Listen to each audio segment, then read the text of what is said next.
Assalamualaikum warahmatullahi wabarakatuh. Di video ini kita akan belajar mengenai manajemen kebutuhan ya, manajemen kebutuhan. Oke, ini merupakan lanjutan dari mata kuliah kemarin yaitu analisis kebutuhan. Oke, di sini manajemen kebutuhan itu merupakan aktivitas untuk melakukan kontrol terhadap kebutuhan yang sedang atau maupun telah didefinisikan dan dispesifikasikan. Jadi kalau kemarin kalian sudah membuat definisi requirement dan juga menspesifikasikan requirement, dan ini merupakan manajemen kebutuhannya. Jadi manajemen kebutuhan itu ada 4 hal yang harus disiapkan di sini, yaitu identifikasi. Dan yang pertama yaitu identifikasi ya. Jadi maksudnya identifikasi ini apa? Apakah kebutuhan yang sudah ada, requirement yang sudah ada itu dapat diidentifikasikan dengan mudah gitu, atau dapat dimengerti dengan mudah. Kemudian yang kedua yaitu manajemen perubahan. Nah, manajemen perubahan ini merupakan cara-cara kita dalam menangani apabila ada perubahan kebutuhan atau ada perubahan requirement dari permintaan klien di tengah-tengah pengerjaan.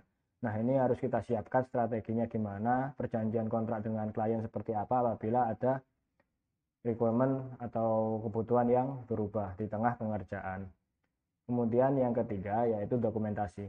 Dokumentasi ini mencakup mulai dari scope projectnya apa, kemudian seperti yang sudah kalian kerjakan di tugas 1, kemudian selanjutnya definisi kebutuhannya apa saja dan juga spesifikasi kebutuhannya apa saja. Nah, kemudian setelah dokumentasi ini juga digunakan sebagai ketika pengujian ya, ketika pengujian menjadi patokan apakah sistem yang dibuat itu sudah benar atau tidak. Kemudian tracking. Jadi setiap kebutuhan ini dapat di tracking dengan mudah atau enggak gitu. Dalam artian seperti ini. Jadi kebutuhan tersebut atau misalkan ada kebutuhan A. Nah, kebutuhan A ini permintaan dari siapa? Stakeholder bagian apa? End usernya siapa? Nah, itu harus ada seperti itu ya. Kemudian ada beberapa problem dalam kita ketika mengerjakan atau mendevelop sebuah PL ya, sebuah perangkat lunak. Yang pertama yaitu seperti stakeholder. Nah, stakeholder di sini bisa saja seperti end user, manager, maintenance engineer, dan juga policy maker atau pembuat aturan ya, yang ada pada perusahaan tersebut atau perusahaan yang merupakan klien kita gitu. Nah, di sini stakeholder tidak tahu persis apa yang sesungguhnya mereka butuhkan. Jadi mereka pengen sistem, cuman detailnya seperti apa mereka itu nggak ngerti gitu. Kemudian problem yang kedua yaitu stakeholder menyatakan kebutuhannya dalam bahasa yang dipahami oleh mereka sendiri. Nah, di sini ini sering terjadi. Oleh karena itu, sebelum kita melakukan tahap analisis, kita harus tahu dulu skop klien ini bergerak di bidang apa. Kita harus belajar sedikit atau riset sedikit lah mengenai skop calon klien kita, agar apa? Kita lebih mudah memahami bahasa-bahasa dari klien ketika kita melakukan analisis seperti itu, atau ketika kita sedang berdiskusi dengan klien. Nah, kemudian yang ketiga, stakeholder yang berbeda mungkin memiliki kebutuhan yang saling bertentangan. Oleh karena itu, di tahap analisis kebutuhan ada yang namanya konflik requirement atau kebutuhan yang bertentangan. Nah, di sini seperti apa? Nah, kasusnya hal ini yaitu apabila divisi A dan divisi B memiliki beberapa kebutuhan, namun ada beberapa kebutuhan yang nggak bisa berjalan secara bersamaan apabila dibuatkan sistem. Nah, ini tentunya akan menyulitkan kita sebagai developer dalam membangun sistemnya nanti. Oleh karena itu harus ada inisialisasi terlebih dahulu, mana nih kebutuhan-kebutuhan yang mengalami konflik dan solusinya seperti apa. Jadi sebelum kita develop aplikasinya, kita harus menemukan solusinya terlebih dahulu, dan itu biasanya didiskusikan juga dengan stakeholder seperti itu ya. Kemudian kebutuhan mungkin berubah pada saat dilakukan analisis. Nah, di sini stakeholder baru yang bergabung mungkin merubah dan lingkungan bisnis mengalami perubahan. Jadi semisal kita sudah melakukan analisis, kemudian klien pun sudah deal, case, selanjutnya kita melakukan tahap desain, coding, dan lain-lain. Ternyata ada karyawan baru atau ada manajer baru di perusahaan tersebut sebelum sistem ini jadi, atau ketika sistem ini masih kita develop, dan manajer baru tersebut merubah pola kerja dari divisinya. Nah, sehingga merubah juga sistem atau kebutuhan yang ada di divisi tersebut. Nah, ini dapat berimpact pada kita sebagai developer ketika melakukan coding atau ketika kita melakukan desain seperti itu ya. Nah, dari yang nomor 4 ini, problem yang keempat ini, oleh karena itu kita sudah menyiapkan yang namanya manajemen perubahan. Nah, manajemen perubahan ini yang akan menangani beberapa permasalahan seperti yang ada. Nah, ini ilustrasi ya, ilustrasi dari problem yang ada ketika kita mendevelop sebuah sistem. Di sini yang pertama yaitu customer explanation ya, penjelasan customer. Dia tuh pengennya tuh gantungan ya, tempat duduk ayun yang bergantung di atas pohon, di pohon. Tuh dia menjelaskannya tuh gantungannya tuh ada 3 tempat duduk ya, ada 3 tempat duduk atau ada 3 tempat duduk di sini. Nah, kemudian dia menjelaskannya itu seakan-akan seperti itu. Dia menjelaskan ada 3 tempat duduk di sini. Namun yang dipahami oleh project leader atau kita sebagai developer, salah satu manajer project kita, itu seperti ini. Dia pahamnya tuh customer butuhnya itu sebuah ayunan dengan 1 tempat duduk. Seperti itu. Nah, kemudian dari penjelasan customer ini yang ditangkap project leader seperti ini. Nah, yang ditangkap project leader didesainkan oleh analis. Dibuat desain sistemnya atau model desainnya. Itu gantungannya itu seperti ini. Jadi pohonnya nggak utuh, pohonnya harus disanggah oleh kayu lagi di sini, seperti itu. Kemudian di coding programmer malah nggak, ayunannya nggak jalan ya, maksudnya nggak gantung sama sekali. Kemudian di sini ada seorang konsultan yang mendeskripsi sistemnya atau menjelaskan sistemnya yang sudah jadi ini kepada klien tuh seakan-akan sistem ini mewah gitu, mewah, megah, ada sofanya seperti itu ya, mewah, megah. Padahal itu nggak seperti ini gitu. Kemudian project dokumentasinya tidak ada, ya kan? Project dokumentasinya nggak ada. Kemudian operation installation, di sini proses instalasinya ada beberapa part yang tidak diinstal, tidak lengkap. Kemudian customer cost ya, padahal butuhnya customer itu cuman kayak gini yang dibicarakan, namun dia harus membayar sebuah roller coaster, membangun sebuah roller coaster. Nah, support tidak ada support sama sekali. Support di sini merupakan orang yang memaintenance sistem tersebut, nggak ada.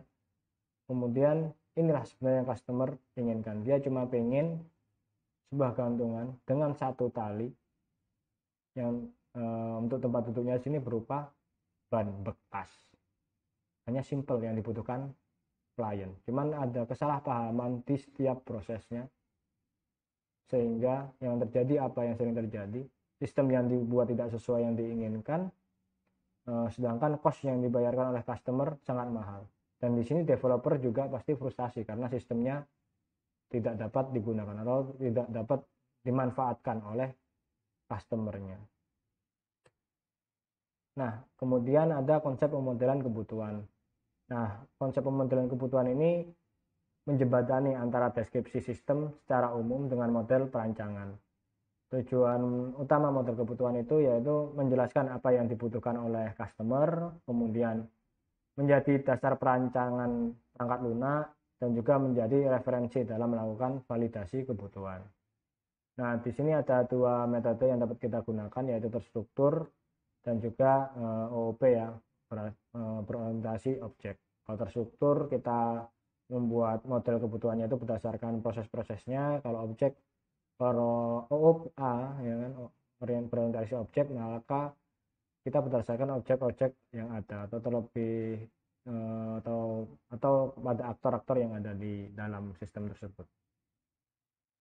Nah, di sini prinsip pemodelan kebutuhan yang pertama yaitu model yang dibuat harus fokus pada kebutuhan yang relevan dengan domain permasalahan what apa sih sistem yang akan kita bikin. Kemudian maksudnya setiap model kebutuhan harus bisa dilacak ke model perancangan. Nah, di sini yang dimaksud yaitu traceability. Jadi setiap kebutuhan ini harus dapat atau setiap model perancangan nanti itu harus ada relasinya dengan kebutuhannya. Jadi setiap kebutuhan harus ada rancangannya, begitupun juga model rancangannya pun nanti juga harus ada kebutuhannya di situ. Tidak boleh ada rancangannya tapi di dokumen kebutuhan atau dokumen requirement tuh nggak ada gitu loh, nggak perlu. Jadi itu nggak boleh.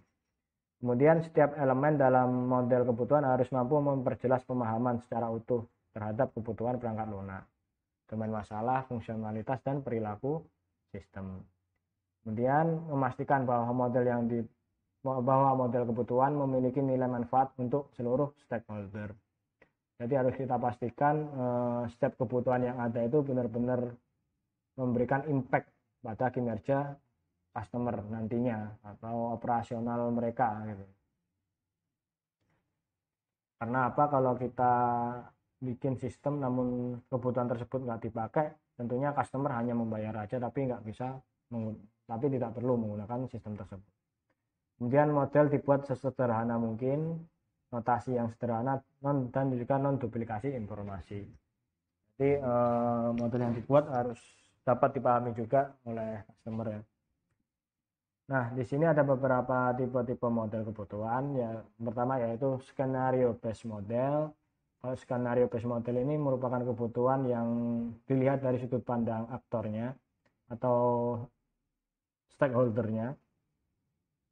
Kemudian data model. Data model itu merupakan kebutuhan yang menjelaskan scope problemnya di mana atau scope sistemnya itu ada di mana.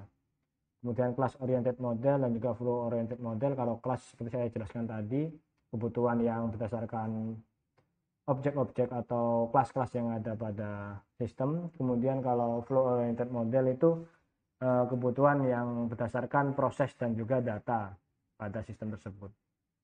Kemudian behavioral model itu merupakan kebutuhan yang dimana menjelaskan perilaku sistem akan terjadinya sebuah event. Apabila diklik event ini, maka perilaku sistem itu seperti apa. Misal gini, contohnya. Ketika kita melakukan penarikan uang di ATM, apabila uangnya kurang, maka sistem memberikan informasi kalau saldo Anda kurang. Itu merupakan perilaku sistem. Jadi sistem memberikan informasi ke kita kalau saldonya kurang. Sedangkan kalau saldonya cukup, maka sistem mengeluarkan uang. Itu merupakan salah satu behavioral model. Nah, di sini sebagai penutup dapat kita simpulkan kalau requirement engineering memberikan landasan yang kuat bagi perancangan dan implementasi. Yang tanpa itu maka produk perangkat lunak yang dihasilkan berpotensi tinggi untuk tidak sesuai dengan kebutuhan customer. Kemudian yang kedua, proses di dalam requirement engineering mencakup elisitasi dan juga analisis, spesifikasi, validasi, verifikasi, dan juga manajemen kebutuhan. Kemudian sebuah kebutuhan harus divalidasi dan diverifikasi sebelum digunakan sebagai dasar dalam perancangan. Jadi jangan asal kita nangkep informasi customer, kita buat dokumen kebutuhannya, namun kebutuhan tersebut atau dokumen RE tersebut tidak kita diskusikan lagi dengan stakeholder atau dengan customer. Kemudian pemodelan kebutuhan berperan penting untuk menjembatani kebutuhan di tingkat sistem dengan model perancangan perangkat lunak. Oke, itu mengenai pembelajaran kita di 2 minggu ini, yaitu mengenai tahap perencanaan sistem ya, belum masuk perancangan ya, tapi perencanaan sistem. Oke teman-teman, terima kasih, semoga dapat dipahami. Wassalamualaikum warahmatullahi wabarakatuh.